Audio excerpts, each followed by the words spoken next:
kami CGP Angkatan 11 dari Kabupaten Lampung Tengah. Saya Aristiana Eka Apriliawati dari SMP Negeri 1 Anak Ratu Aji. Dan saya Resti Almasari dari SMP Negeri 1 Anak Ratu Aji. Dan saya Siti Nur Aini dari SD Negeri 1 Sri Mulyo, Kecamatan Anak Ratu Aji. Kami siap mengerjakan tugas demonstrasi kontekstual modul 2.3. Selamat menyaksikan. Assalamualaikum warahmatullahi wabarakatuh. Selamat siang Ibu Eka. Gimana nih kabarnya hari ini? Waalaikumsalam warahmatullahi wabarakatuh. Siang juga Ibu, alhamdulillah kabar saya hari ini sangat baik sekali. Oke, alhamdulillah ya Ibu. Sebelum kita memulai proses coachingnya ini, saya berperan sebagai pengamat di sini ya Bu ya. Jadi di sini sebelum Ibu melakukan proses coaching, saya akan menjelaskan rubrik penilaian yang telah saya buat berdasarkan coaching ya Bu ya. Jadi prinsip coaching itu kan ada 3 ya Bu ya. Yang pertama kemitraan, dan yang kedua proses kreatif, dan yang ketiga adalah memaksimalkan potensi. Selain itu juga penilaiannya itu adalah kompetensi inti dari seorang coach ya Bu ya. Dimana adalah kehadiran penuh atau present, yang kedua adalah mendengarkan secara aktif dan mengajukan pertanyaan yang berbobot dengan rasa ya Bu ya. Kemudian juga rubrik penilaiannya juga adalah Ibu di sini diharapkan bisa menggunakan atau menerapkan alur tirta ya Ibu ya, di mana tirta itu sendiri T-nya adalah tujuan, I-nya Ibu mengidentifikasi masalah, dan R-nya itu Ibu menanyakan rencana aksi, TA-nya Ibu menanyakan tanggung jawab si coaching. Seperti itu Ibu ya. Apakah Ibu sudah paham dengan rubrik penilaiannya nanti? Iya Bu, saya sudah paham dengan apa yang harus saya lakukan nanti pada saat percakapan coaching. Intinya saya nanti harus mendengarkan dengan rasa, kemudian memberikan pertanyaan yang berbobot dan mengikuti alur tirta. Oke, betul sekali ya Bu ya.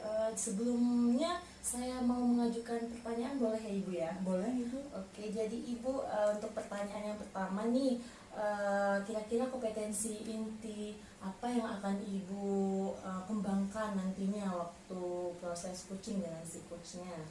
Kompetensi inti yang harus saya kembangkan itu diantaranya adalah mendengarkan dengan aktif, kemudian mengajukan pertanyaan berbobot. Itu nanti yang perlu akan saya kembangkan. Oke, jadi di sini nanti kompetensi yang akan Ibu kembangkan adalah mendengarkan secara aktif dan mengajukan pertanyaan yang berbobot, seperti itu ya Ibu ya. Kira-kira nih Bu, spesifikasinya kompetensi intinya yang mana yang akan Ibu kembangkan secara spesifiknya gitu? Secara spesifik, kompetensi inti yang akan saya kembangkan itu adalah mendengarkan dengan rasa, di mana saya nanti akan mendengarkan permasalahan dari si kuci, kemudian saya akan menggali informasi dari kuci sehingga si kuci itu bisa menemukan solusi yang tepat dari permasalahan yang dihadapi. Oke, luar biasa Ibu. Jadi yang akan Ibu kembangkan itu adalah mendengarkan dengan rasa gitu ya Ibu ya. Dengan apabila Ibu sudah mengembangkan kompetensi mendengarkan dengan rasa, maka nanti akan tergali gitu ya Bu ya, ide-ide dari si kucinya dalam percakapan, sehingga si kucinya bisa menemukan solusi dari permasalahannya gitu ya Ibu ya. Iya Bu, seperti itu. Kemudian untuk pertanyaan yang terakhir Bu, indikator ketercapaian yang seperti apa yang akan Ibu harapkan dalam proses coaching nanti? Pada proses coaching, indikator ketercapaiannya saya akan menerapkan alur tirta Bu, dimulai dari tujuan, identifikasi, rencana aksi, dan tanggung jawab. Jadi saya akan menerapkan alur tirta selama proses coaching nantinya. Oke, baik Ibu. Jadi indikatornya ketercapaian itu nanti adalah Ibu akan menerapkan alur tirta secara runtut gitu ya, dimana ada tujuannya, identifikasi masalah, terus rencana aksi, dan kemudian tanggung jawabnya. Seperti itu Ibu ya. Iya Bu. Oke, semoga berhasil Ibu ya nanti saat proses coaching dengan coachingnya. Semoga nanti apa yang Ibu harapkan itu bisa tercapai. Seperti itu ya Bu ya. Iya Ibu, nanti akan saya laksanakan semaksimal mungkin. Oke, baik Ibu, mungkin itu saja ya Ibu ya. Nanti Ibu bisa melanjutkan coaching dengan si coachingnya. Mungkin Demikian aja yang bisa saya sampaikan. Saya akhiri. Assalamualaikum warahmatullahi wabarakatuh. Waalaikumsalam warahmatullahi wabarakatuh. Assalamualaikum Bu Eka. Waalaikumsalam Bu Siti. Gimana Bu Siti? Ada yang bisa dibantu? Ya gini Bu Eka, saya ini ada mau cerita sedikit tentang permasalahan di kelas saya Bu Eka. Oke, apa nih yang mau diceritakan? Kebetulan saat ini saya ada jam kosong selama 2 jam pembelajaran. Gini Bu Eka, saya ini resah karena di kelas saya ini ada yang belum bisa nulis, ada yang belum bisa baca. Jadi saya itu masih punya PR untuk anak-anak itu bisa membaca dan menulis. Bu Siti ngajar kelas berapa? Jadi kelas 1. Ngajar kelas 1. Iya. Jadi anak kelas 1 itu masih banyak yang belum bisa membaca dan banyak yang belum bisa menulis. Ada beberapa siswa yang belum bisa menulis gitu. Kalau 50% sudah bisa sih, cuma masih ada beberapa hanya 1 sampai 5 anak yang belum bisa menulis. Oh, seperti itu. Jadi tujuan Bu Siti itu ingin mencari solusi bagaimana agar anak-anak itu lebih bisa aktif di kelas dalam menulis ya Bu ya. Seperti itu ya Bu ya. Iya Bu Eka. Tuh. Ada berapa siswa tadi Bu? Ada 5 siswa yang belum bisa menulis sama membaca Bu Eka. Iya, itu untuk dia bisa menulis gitu. Mungkin Bu Siti pernah melihat keterlambatannya itu dibanding teman-temannya itu berapa lama waktunya? Kalau mereka itu dibandingkan dengan teman-temannya ada sekitar 10 menit Bu. Jadi kalau anak-anak yang sudah selesai itu akan membuat gaduh ya Bu, karena siswa yang 5 itu belum selesai gitu nulisnya. Mereka itu tidak bisa menulis atau menulis terlambat. Ada yang tidak bisa nulis, benar-benar dia itu nggak bisa huruf gitu. Lalu ada juga siswa yang bisa tapi dia mintanya di dikte. Seperti itu, baik. Bu Siti pernah berkonsultasi dengan orang tuanya berkaitan dengan anak tersebut? Sudah saya konsultasikan, bahkan pernah orang tuanya saya panggil ke sekolah untuk saya kasih tahu bahwa anaknya memang punya kekurangan, belum bisa menulis dan membaca. Iya, baik. Apa tanggapan dari orang tuanya? Kata orang tuanya, anaknya sudah mengikuti les di rumahnya atau di dekat-dekat daerah rumahnya itu, namun belum ada kemajuan sama sekali. Seperti itu. Jadi 5 anak ini mengikuti les atau hanya 1-2 anak yang mengikuti les? Sekitar 4 anak yang mengikuti les dan 1 tidak. Itu dikarenakan anak tersebut tidak TK Bu. Jadi dia itu nggak bisa menulis karena dia tidak dari TK. Oh gitu. Jadi 5 anak ini semuanya tidak dulu mereka tidak TK duluan. Yang 4 anak itu dari TK, yang 1 anak itu memang tidak melalui TK. Tidak melalui TK ya, seperti itu. Oh baik Bu Siti. Pernah nggak Bu Siti memberikan pendampingan khusus kepada 5 anak ini? Jadi setelah yang lain itu sudah selesai, misalnya menulis, 5 anak ini benar-benar Bu Siti dampingi selama proses pembelajaran. Iya, selama ini saya belum mencoba Bu, belum mencoba untuk mendampingi anak-anak tersebut untuk bisa belajar menulis. Nah, saya di sini hanya ketika saya mengajar, memberikan pelajaran kepada anak-anak tersebut, lalu mereka mengerjakan, belum selesai, kemudian saya berikan waktu aja, nanti ini untuk PR atau dipekerjakan besok lagi. Apakah selama pembelajaran selalu sama seperti itu Bu Siti? Iya, sama. Di semua mata pelajaran anak tersebut terlambat dalam membaca dan menulis. Oh gitu. Kemudian dari Bu Siti, setiap memberikan materi pembelajaran, apakah metode yang Bu Siti gunakan itu sama antara 5 anak ini dengan siswa yang lainnya? Jadi disamaratakan, misalnya dengan Bu Siti memberikan materi, kemudian mereka suruh menulis bersama-sama, kemudian diberikan PR. Iya, jadi metode pembelajaran yang selama ini saya gunakan itu sebenarnya cukup bervariasi Bu ya. Kadang saya memberikan tugas kepada anak-anak berupa tulisan atau print-printan gitu yang untuk melengkapi huruf-huruf, lalu mengerjakan tugas PR di rumah seperti itu Bu. Jadi sebenarnya saya memberikan tugasnya sudah bervariasi, namun anak tersebut karena berkendala belum menguasai huruf atau angka, jadi mereka merasa sulit gitu. Bervariasi yang seperti apa? Misalnya kan kita bisa lebih detail nih, gitu kan.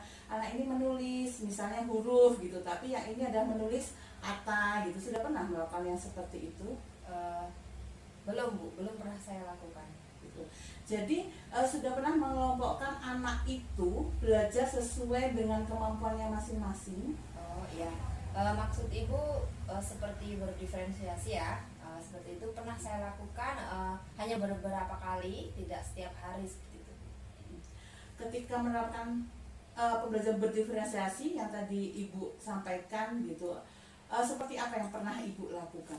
Yang saya lakukan yaitu pengelompokan siswa yang memang yang mana anak tersebut sudah menguasai dan mana yang belum sama sekali menguasai. Jadi saya mengelompokkannya itu berdasarkan dengan hafalan. Nah, setelah kasih materi tentang hafalan, ternyata anak ini belum hafal gitu, dan mana anak yang sudah hafal. Kalau dia menghafal itu berbeda dengan dia menulis. Iya. Artinya kalau dia menulis gitu kan, itu ada yang dia lihat.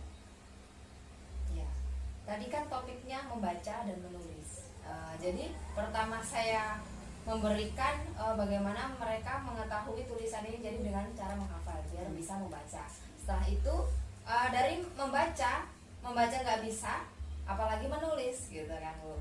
Jadi metode yang saya gunakan tetap pertama kita membaca, kemudian menulis. Oh baik, Bu Siti. Ada peningkatan nggak dengan anak tersebut ketika Ibu memberikan pembelajaran berdiferensiasi? Sementara ini ada beberapa siswa yang sudah mulai peningkatan, seperti halnya yang tadi 5 orang itu. Jadi ada 3 orang yang sudah mulai paham tentang apa itu huruf A sampai Z, ada yang sama sekali belum hafal. Kedepannya gitu, bagaimana Bu Siti akan menyikapi anak yang tadi belum bisa mengikuti? Tadi kan dari 5 sudah ada yang bisa mengikuti nih. Nah, kan masih ada sebagian yang belum bisa mengikuti. Kedepannya mau seperti apa metode pembelajaran yang akan Bu Siti gunakan? Setelah ini saya akan menggunakan metode yaitu les Bu, les privat saat luang waktu istirahat itu akan saya gunakan khusus untuk siswa-siswa yang tidak bisa membaca dan menulis. Jadi di situ saya akan mendampingi anak tersebut untuk menghafal dan membaca. Setelah membaca dia menulis tentang huruf-huruf dan angka tersebut. Setelah saya dampingi pada waktu istirahat itu, mungkin nanti akan saya berikan tugas PR di rumah agar bisa berlatih setiap hari. Ketika memberikan PR tersebut gitu kan, Ya. Bu Siti melibatkan orang tua tidak? Iya, pasti saya melibatkan orang tua. Pada saat saya memberikan PR, pasti akan saya hubungi lewat HP juga Bu, di grup itu akan saya kasih tahu pada orang tuanya bahwasanya saya memberikan PR kepada anak tersebut. Oke, jadi dari anak yang tadi tidak bisa membaca, kemudian anak tadi mengalami keterlambatan menulis gitu kan, Bu Siti sudah mampu atau sudah bisa kan ya di situ menemukan solusi apa yang harus dilakukan. Iya Bu Eka. Iya, dari tadi metode pembelajarannya. Iya. Kemudian yang berikutnya adalah dengan kerjasama orang tuanya atau wali muridnya gitu. Kira-kira kedepannya nanti Bu Siti akan memberikan metode pembelajaran yang bervariasi terus atau akan memberikan pembelajaran yang sama? Saya akan mencoba untuk memberikan metode pembelajaran yang berbeda ya Bu, yang bervariasi, yang akan meningkatkan pembelajaran si anak tadi yang tadinya bermalas-malasan menjadi lebih semangat dalam belajarnya.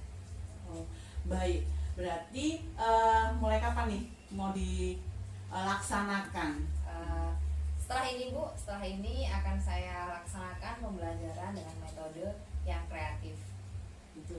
Baik, mudah-mudahan nanti ke depannya ya Bu Siti ya, anak yang memang tadi dia tidak bisa membaca, dia tidak bisa menulis tadi, dengan mengikuti metode yang bervariasi yang Bu Siti berikan, mereka bisa membaca dengan lancar, menulis dengan cepat, dan bisa mengikuti setiap pembelajaran itu dengan baik. Ya, Seperti Bu itu. Eka. Terima kasih Bu Eka. Keresahan yang selama ini ada di dalam hati saya sudah mulai membaik. Terima kasih atas bantuannya. Semoga saya bisa menjadi guru yang lebih baik dan kreatif lagi ke depannya. Oke, semangat Bu Siti, Ya. walaupun ngajar di kelas 1 ya, tetap semangat, luar biasa. Terima kasih. Karena banyak pengalaman yang sangat berharga ketika memang mengajar di kelas 1, seperti itu. Terima kasih Bu Eka sudah menyempatkan waktunya. Saya mohon diri. Assalamualaikum warahmatullahi wabarakatuh. Waalaikumsalam warahmatullahi wabarakatuh. Assalamualaikum warahmatullahi wabarakatuh. Bagaimana Bu Eka proses coachingnya tadi, lancar? Waalaikumsalam warahmatullahi wabarakatuh. Alhamdulillah Bu, lancar sesuai dengan apa yang saya harapkan lah, seperti itu. Alhamdulillah ya Ibu ya. Tadi saya sudah mengamati proses coaching antara Ibu dengan Bu Siti ya tadi ya, sering sebagai coachingnya, dan di sini saya ada beberapa catatan ya Bu ya. Namun belum saya sampaikan sekarang karena ada beberapa pertanyaan yang akan saya tanyakan kepada Bu Eka gitu ya Bu ya. Oke, baik nih, untuk pertanyaan pertama nih Bu, bagaimana nih Ibu menilai sendiri performance Ibu dalam proses coaching tadi? Saya menilai diri saya sama perform tadi itu sebenarnya perform tadi atau percakapan coaching tadi sudah berjalan dengan lancar. Cuman ada beberapa hal yang memang perlu saya tingkatkan Bu, seperti itu. Oke, baik Ibu ya. Jadi sudah lancar gitu ya Bu ya. Ya. Dan ada beberapa hal yang perlu ditingkatkan. Ini kira-kira nih apa yang membuat Ibu menilai sedemikian? Saya merasa pada saat saya tadi menerapkan alur Tirta itu ya saya sudah mulai menanyakan dari tujuan, identifikasi, kemudian rencana aksi sampai tanggung jawab. Cuman di sini saya belum memberikan pertanyaan-pertanyaan berbobot, artinya pertanyaan-pertanyaan yang lebih kritis kepada si kucingnya Bu. Oke, baik Ibu. Jadi tadi itu semuanya sudah lancar ya Bu ya. Cuman ada sedikit belum memberikan pertanyaan yang lebih kritis gitu Iya. ya Bu ya.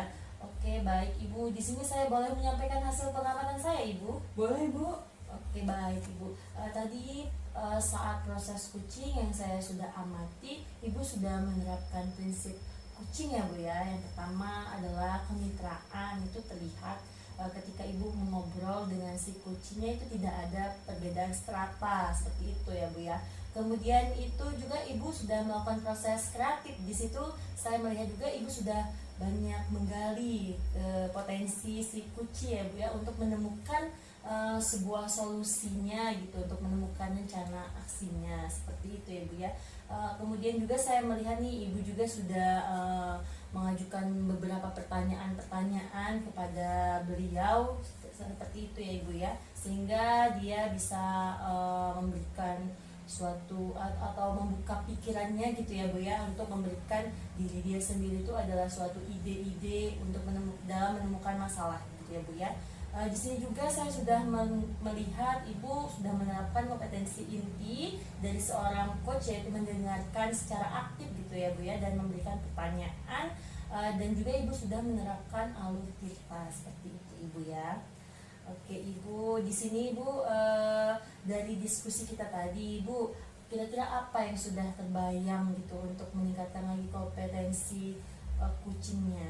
Ya, yang sudah terbayang sebenarnya saya harus menggali terus gitu kan, dengan menciptakan pertanyaan-pertanyaan yang lebih kritis ya kan, lebih banyak kepada si kucing, sehingga dia itu benar-benar itu menemukan solusi yang nantinya akan dia terapkan dari permasalahan dia gitu Bu. Oke, baik Ibu ya. Jadi yang tadi itu ya Bu ya, harus benar-benar Benar-benar, menggali iya. pertanyaan yang berbobot gitu Iya, ya Bu ya, benar. hingga sampai ke akarnya gitu lah ya Bu Iya ya. Bu, ya. Oke, jadi nih Bu, tindak lanjut ke depannya ini Ibu seperti apa? Lanjut ke depannya saya akan apa ya Bu ya, gini, setiap percakapan ya, ketika ada teman yang ingin meminta solusi kepada kita, maka kita bisa menggunakan alur tirta ini sebagai metode untuk si penanya tersebut yang memiliki masalah itu menemukan ide, menemukan solusi dari masalah yang dia hadapi. Seperti itu. Oke, berarti Ibu bakal menjadi pendengar setia gitu Iya, ya Bu ya. Ibu bisa benar. jadi pendengar setia untuk teman-teman Ibu yang kalau misalnya ada masalah gitu ya, supaya mereka bisa menggali potensinya gitu ya, untuk menemukan solusi dari suatu permasalahan. Seperti itu ya Iya. Bu ya. Kedepannya saya akan berusaha seperti itu. Oke Ibu, bagus sekali Bu Eka. Mungkin nanti kedepannya kita bisa ngobrol-ngobrol lagi gitu ya Bu Eka ya.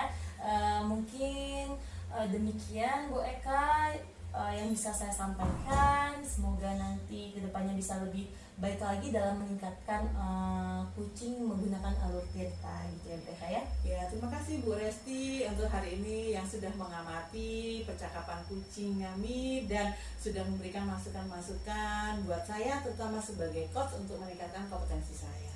Oke baik Bu Eka, mungkin demikian Bu Eka. Saya akhiri. Assalamualaikum warahmatullahi wabarakatuh. Waalaikumsalam warahmatullahi wabarakatuh.